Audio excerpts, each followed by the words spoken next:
other collie we've got. The last video you saw, sorry about that. I had two videos on my laptop, one from Hector back in the sheep, and then the one I done the other day, and one was called Working the Sheep and one was called Working with the Sheep. So I got a bit mixed up, and yeah, so I got the wrong video, but I sorted that out now and re-uploaded it last night. Today is Saturday. We're ploughing again at the moment. I was ploughing again last night. We're getting on quite well now. Jack's not here today, he's been a bit ill. So it's me, Jamie, Dad, Chloe and Jotham. Chloe and Jotham are muck spreading over on Shedfield. You can see it, well, I can see them over there, the other side of the road going up the hill. I think Chloe's going to be putting a video up today, or she's doing a video today for doing the muck spreading. Hang on, just getting a phone call. Hang on. Oh, we're back again. Sorry about that. Yeah, as you can see, it's starting to rain a bit now. Chloe's first time at muck spreading. So she hasn't done a huge amount of load of work because everybody else has really done it. So she's having a bit of a go today and yesterday. She's getting on well. I think she's pretty much got it now. It takes a bit of getting used to a loader. I've never had anything to do with like tractor loaders. I've only ever used teleporter loaders. So I don't know what it is like compared to a tractor loader. I had one of my little 690 which was Auckland, but then that was 30-40 years old, so it's going to be a bit more difficult. But yeah, so we're getting on with it pretty well. Last video before the sheep one was the demonstration of the demo of the class. It was a good tractor, to be honest. Now I've sort of got back in mine, done a bit of bale carp in mine the same day. I can hear all the different little rumbles and sort of you can feel the difference of how like she's done 8,900 hours exactly now. So she's done a fair bit, and it's not been easy work on her. So you're going to expect it to start being a bit rough now. So yeah, we had that class, and I did like that class a lot. I did say that we were going to be having the 8330 on demo this sort of start of this week. Monday we were sort of meant to have it Monday, Tuesday, and the people who had it on demo before had it for a little bit longer than they said they were going to. And then sort of Wednesday, was it Tuesday, Wednesday, and Thursday we had quite a lot of rain, so we didn't get on a lot with groundworks, which is why we done the sheep, and it absolutely poured it down when we were doing it. That's why I said at the end of the last video, that's why I didn't film a lot of it. So yeah, that was the reason why I didn't film a lot of the last video. Sorry if I'm mumbling and stuttering a bit. I'm a bit tired today, but yeah, so we're getting on with it.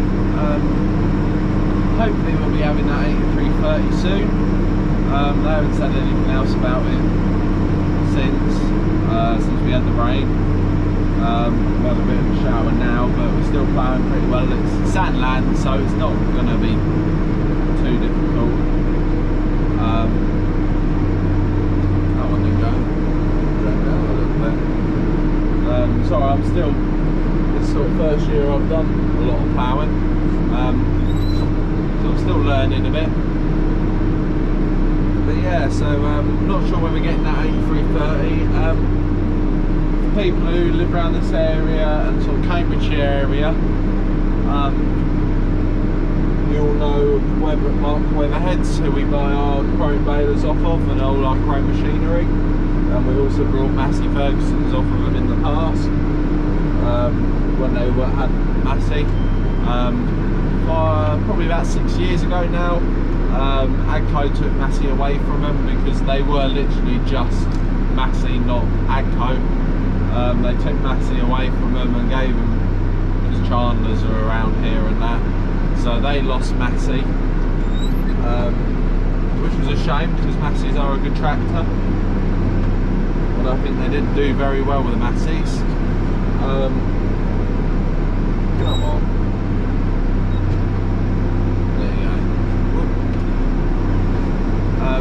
Yeah, they didn't do very well with the Masseys. After they lost Massey, they went to Deutz.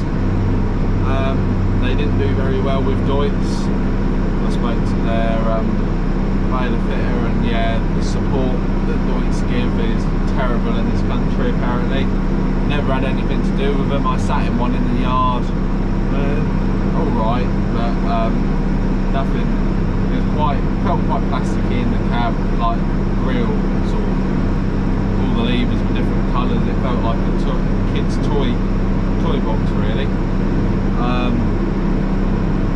So weren't overly impressed when I sat in it. It was alright, but yeah. But yeah, I know they had quite a few issues with gearboxes. The gearboxes weren't quite man enough for the tractors. I think over the 5 years they had them, they only sold like 5 tractors or something like that. So they didn't do very well with them. I know that Collins Brothers, which ain't far from here, they're now lost case because Pex are taking case in New Holland on, and then you've got Turney's and a couple of others around here that do case in New Holland. So Collins Brothers are now taking on Deutz, so hopefully they get on better with them. And then there's Weatherheads have now gone to McCormick. I thought McCormick were sort of the smaller range tractors that went up to about 200 horsepower, but I was mistaken by that. They actually do a 300 horsepower tractor. I know they've got a demonstrator that's about. They have said that they're going to get it to us at some point. Don't know when. And I haven't really seen much about McCormick's. I know the old McCormick's are pretty much a case with a Perkins engine in it. But with the newer ones, I know they're doing something with Landini. I think they are, because they look very similar tractors. And when I went to Lama, they were both together. So I know McCormick and Landini sort of work together somehow. I don't know how it works. So I think a lot of the smaller tractors you see around here are Landini's, but I've never really seen a new McCormick before. Like John Franklin round the corner from us, he's got 2 new Landini's now, and he gets on well with them. I know they're quite a sort of more basic tractor inside, like manual gears and that, but he does put it through a lot of stick, and I think he's pretty impressed with them. Another big thing with them is they are a lot cheaper than like John Deere, and I know we had a demo of a John Deere tractor, sort of 100, 120 horsepower mark, the new shape one with the slanted bonnet, but he's gone with another Landini, so Landini must be a fair decent tractor if he's going for a second one. I know there's a lot of other smaller sort of the sheep farm and a cattle farmer over at Whittington Way, and they all have Landinis. I think they get on well with them. You're right, Nex. There's your boy. So he don't really get on very well with tractors, so just trying to get him a bit more. He gets a big car, well, travel sick. We're not in a car, are we? We're in a tractor. But yeah, so I know the Landinis do get on well around here for the smallest livestock farms. I haven't really seen anything about the bigger Landinis and bigger McCormick, so it'll be interesting to have a look at them. I've had a few little looks on YouTube and things. The cabs do look a little bit basic, but you never know. It'd just be nice to have a look at.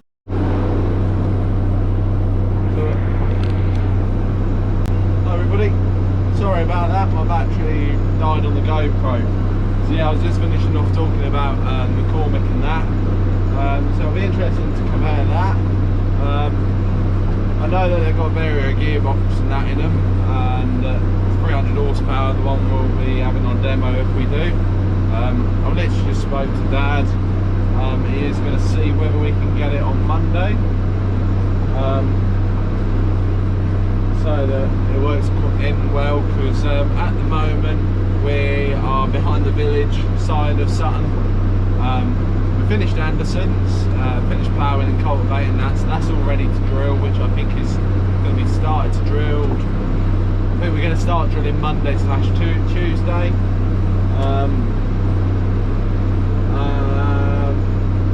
I know we've got Anderson's all done.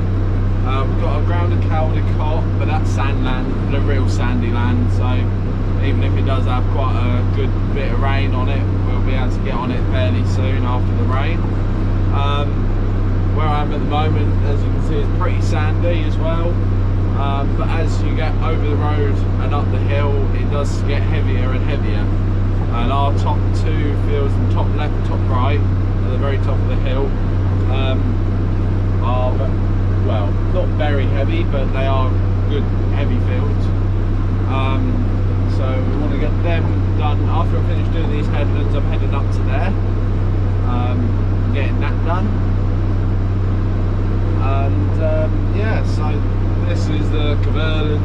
How many furrows? 1, 2, 3, 4, 5, 6, 7 furrows. I ain't done a lot of ploughing with this. Dad usually does the ploughing, and I do sort of power harrowing and sort of just fill in the gaps really, cultivations. Because usually I lose my tractor because Dad is then on this drilling and ploughing. But this year I've done near enough all of the ploughing. Dad's sort of taken over on a couple of days, but that's about it. So yeah, this is sort of the first year I've actually properly done ploughing with this tractor. I've done a bit of in-furrow ploughing before, a couple of years back with an old Dowswell, but that's, you can't really compare that to this. We've now run Caverland ploughs. We got really well with them, and I know a lot of people who have Caverland now. I think they are one of the better ploughs about now. I don't think there is much that can beat a Caverland. A few years back, probably 7-8 years ago, we had Overham on demo from Farm Serve, which is around the corner from us. But that was before we had the big Fastracs. That's when our biggest tractor was the 3230, and it was a little bit too big really for. It was too heavy. It was a well-built plough, but it was too heavy for the 3230, which is why we didn't sort of look any more into it. But now we hired a Caverland plough identical to this off a local farmer. We hired it off of them for a year because what did we have before this? We had an old Dowswell semi-mounted plough, and that was a big old lunt. That was good 30 years old, and it broke in the end, so we had to hire another one in, and we got on really well with it. So in the end we brought one off of Brock's over near between Haverhill and Paxton, I think it is. But no, they're really good company. They've supplied most of our tillage equipment throughout the years. Like, Dad's always gone to them, but they've always looked after us and always done us a good job. And that, the newer, well, the one we got this year, the plough we got this year came from Oakfields, which is part of Brock's. I think Brock's is run by the two sons, where Oakfields is run by their father, I think that's how it works, or something like that. It's all family related. Yeah, it's in good companies. We got our sprayer as well off of Oakfields. I haven't done anything about that actually.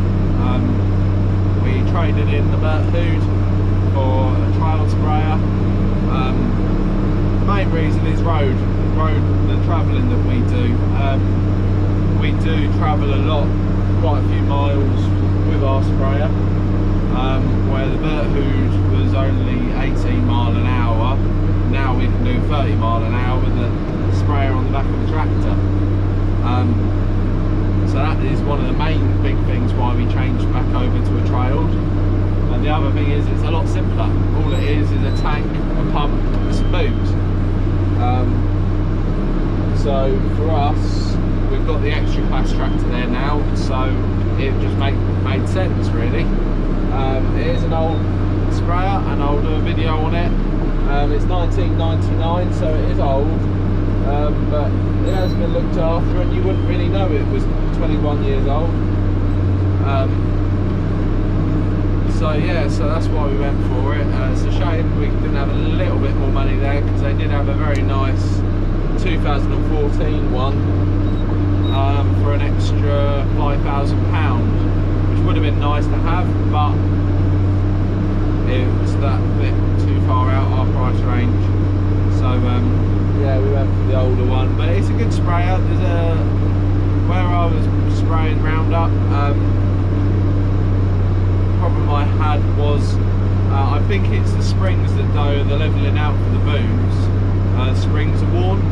It is able to move side left to right, swing side to side a lot more than it should have done really, and it kept hitting the boom on the floor, and I think it's just a down like a floor with that sort of age of machine.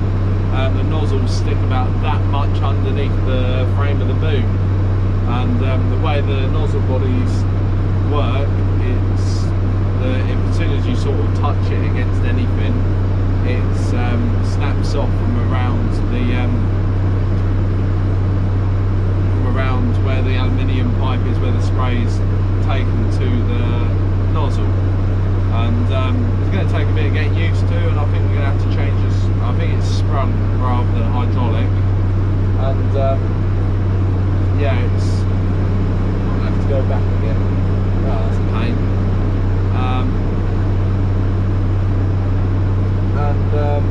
Yeah, so it's got a few flaws with it, but with it being 21 years old, you can't really fault it really. For that age of machine, it is a good machine. It did have air tech on it, but the previous owner took it off. We were never going to use it anyway, so it's not much of an issue with us. And yeah, we've got that sprayer now. There's not been really many other changes yet. I don't see us replacing any other equipment this side of Christmas. We've got a few issues at the moment with the class we brought off from Weatherheads.